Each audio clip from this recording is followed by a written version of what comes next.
मेरे प्रिय मित्रों, जय श्री राम। मैं मनोज भाई ज्योतिषाचार्य फिर आपके सम्मुख उपस्थित हुआ हूँ एक नए विषय को लेकर, जिसमें आज मैं आपको जानकारी दूंगा मूलांक 9 के बारे में कि मूलांक 9 कब जो है अशुभ प्रभाव देता है आपके जीवन में। क्योंकि आप सभी जैसे जानते हैं कि कोई भी ग्रह हो, कोई भी अंक हो, हमेशा किसी भी व्यक्ति का समय अच्छा या बुरा नहीं रहता।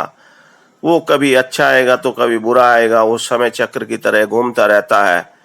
उस स्थिति में कई बार आपके मूलांक भी जो है अशुभ प्रभाव देता, तो वो उसको कैसे आप पहचान करेंगे कि मेरा मूलांक जो है अशुभ प्रभाव दे रहा है, उनके मैं आज पूरी जानकारी दूंगा कि आप कैसे पहचान करेंगे तथा उनके साथ में उसको सही करने के लिए उपाय भी क्या करना होगा, वह भी मैं आज बताऊंगा, जो कि बहुत ही अच्छे और अचूक उपाय हैं। अगर आप श्रद्धा भाव से करेंगे तो निश्चित रूप से आपको सफलता मिलेगी। साथ ही वो सभी उपाय आपको खुद ही करने हैं, किसी दूसरे से कराने की आवश्यकता नहीं है, किसी पंडित मौलवी के पास आपको जाने की भी जरूरत नहीं है। आप खुद ही करें और लाभ उठाएं। साथ ही मैं आपको बताना चाहता हूं, इस मूलांक 9 से पहले भी मैंने 1 से लेकर 8 मूलांक तक की सभी की अलग अलग वीडियो बनाकर, जैसे कि आप सभी जानते हैं कि मेरा जो चैनल है मनोज भाई ज्योतिषाचार्य के नाम से यूट्यूब पर, उस पर अपलोड कर रखी हैं। आप उसमें से निकाल कर जिसका जो भी मूलांक हो वो उपाय कर सकते हैं और लाभ उठा सकते हैं। साथ ही आप लोगों से मेरी रिक्वेस्ट है कि मेरे मित्रों दोस्तों, जब भी आप मेरी वीडियो को सुने तो शुरू से आखिर तक जरूर सुने, जिससे आपको पूर्ण जानकारी मिल सके और आप लाभ उठा सके। साथ ही जिन भाइयों ने चैनल को मेरे को सब्सक्राइब कर रखा है, मनोज भाई ज्योतिषाचार्य के नाम से जो चैनल है, उनके लिए बहुत बहुत धन्यवाद। साथ ही उन लोगों से मैं रिक्वेस्ट करना चाहता हूं कि जिन भाइयों ने अभी समय वेस्ट कर रहे हैं कि चैनल को सब्सक्राइब करें ना करें, तो मेरे मित्रों दोस्तों, आपको कोई नुकसान नहीं होने वाला है, आपको लाभ जरूर होगा। साथ ही मेरा भी उत्साहवर्धन होगा आपको। साथ ही उसके साथ आपको बेल आइकन भी दबाना होगा, जिससे आपको जब भी मैं नई वीडियो बनाकर अपलोड करता हूं तो वो आपको सहज रूप से ही मिलती रहेगी, और जो अचूक उपाय और महत्वपूर्ण जानकारियां देता हूं उनका आप लाभ उठा सके। अब मैं आपसे बात करता हूं मूलांक 9 का अशुभ प्रभाव कब होता है, कैसे पहचानेंगे, क्या उपाय करेंगे, वो सारी बातें। तो सबसे पहले मैं मूलांक 9 का अशुभ प्रभाव के बारे में बताऊंगा। साथ ही उससे पहले मैं आपको बताना चाहता हूं कि मूलांक 9 होता किसका है।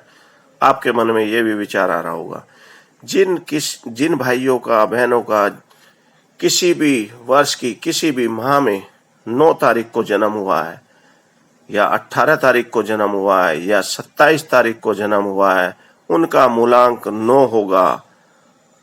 ये आप नोट कर लें। अब मैं बताता हूं मूलांक 9 का शुभ प्रभाव कैसे जानेंगे।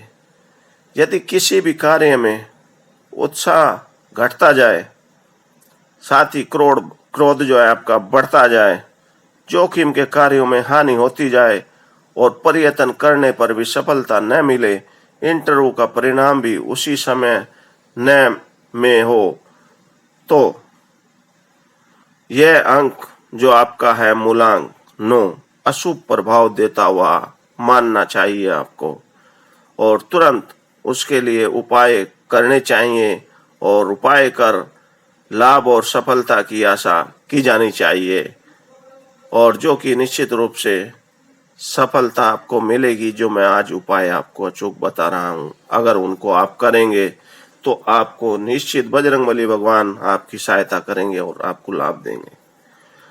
अब आप नोट कर लें, मूलांक 9 वालों के लिए क्या उपाय करनी चाहिए। जिन स्त्री पुरुषों का मूलांक 9 है, यदि वह अशुभ प्रभाव दे रहा है, तो यहाँ दिए मैं जो अभी उपाय बताने वाला हूं उनको जरूर करें, श्रद्धा भाव से करें, जिससे आपको लाभ निश्चित मिलेगा। सबसे पहला उपाय जो मैं आपको बता रहा हूं, वो आपको मंगलवार को लाल जो गुलदाना होता है उसको दान करना चाहिए और बांटना आपके लिए शुभ होगा। किसी भी मंदिर में जाए मंगलवार के दिन, आप वहां गुलदाना लेकर जाए, बजरंग बली के चरणों में, राम जी के चरणों में चढ़ाए और उसके बाद जो है मंदिर में जो भी लोग हों उनको अपने जितना आपसे स्वेच्छा से बनता है वो लेकर वहीं बांट दें और आप भी उसमें से कुछ प्रसाद ग्रहण करें तो आपके लिए शुभ होगा। अब मैं दूसरा उपाय बताता हूं।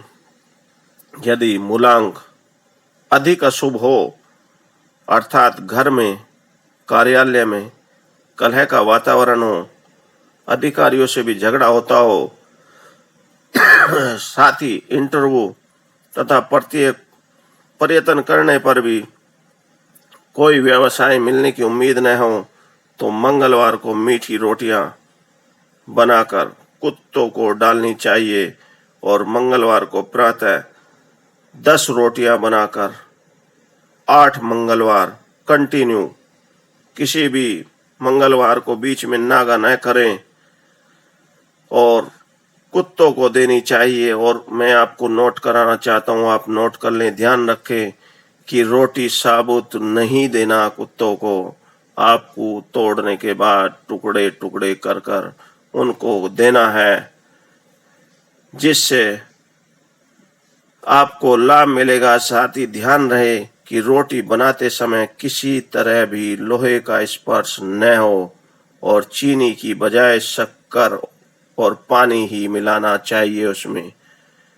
अब उसको आप कहेंगे कि वो कैसे बनाऊंगा, आप कोयले पर भी बना सकते हैं और गाय के गोबर के जो उपले होते हैं उनमें भी आप उनको बना सकते हैं। मोटी रोटी बनाएं और उनके ऊपर आप जो है रखेंगे, उसके अंदर दबा देंगे तो वो रोट बोलते हैं जिसको आप समझते हैं, वो बन जाएगा। और उसको कुत्ते को निकाल कर ठंडा कर कर कुत्तों को खिलाएंगे तो आपको निश्चित लाभ होगा। 8 मंगलवार तक कंटिन्यू करना, 10 रोटियां बनाकर प्रातः 8 से 10 बजे 10 रोटियां होनी चाहिए कम से कम। अब मैं अगला उपाय आपको बताता हूं।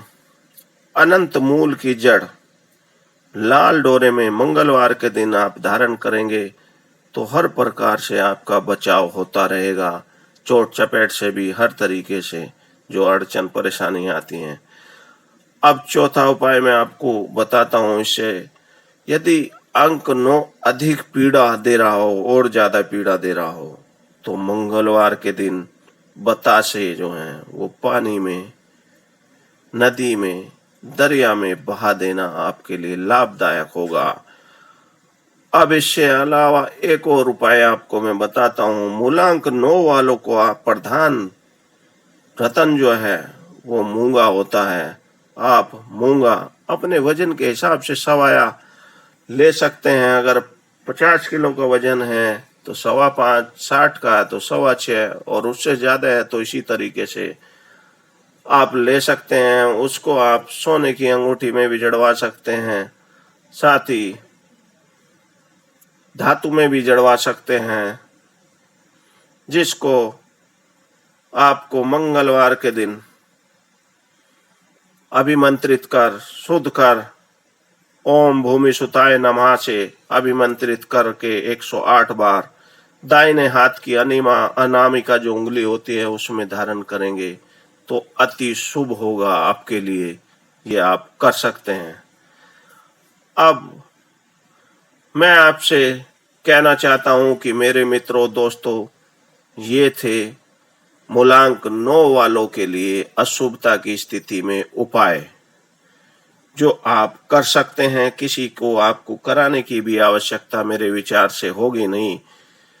अगर आप खुद ही करेंगे तो आपको निश्चित रूप से लाभ मिलेगा और आप परेशानी झंझटों से मुक्ति मिलेगी आपको। अब मेरे मित्रों, दोस्तों, मेरे विचार से अगर आपको किसी को कोई बात समझ में नहीं आई हो तो आप सभी जैसा कि जानते हैं, मेरा जो चैनल है मनोज भाई ज्योतिषाचार्य के नाम से यूट्यूब पर, आप उसके कमेंट बॉक्स में लिखकर भेज दें। जो भी आपकी परेशानी होगी, प्रॉब्लम होगी, मैं उसका समाधान आपको जरूर बताऊंगा, जिससे आप लाभ उठा सकते हैं। साथ ही अंत में मैं फिर कहना चाहता हूं, जिन भाइयों ने मेरे चैनल को सब्सक्राइब अभी तक नहीं किया है, वो प्लीज सब्सक्राइब करें और बेल आइकन दबाना जो है नहीं भूलें। साथ ही वीडियो को लाइक और शेयर भी करें। इन्हीं सभी बातों के साथ मैं आज फिर अपनी वाणी को विराम देता हूं। कल फिर एक नए विषय को लेकर मैं आपके सम्मुख उपस्थित होऊंगा और नई जानकारी आपको दूंगा। जय श्री राम।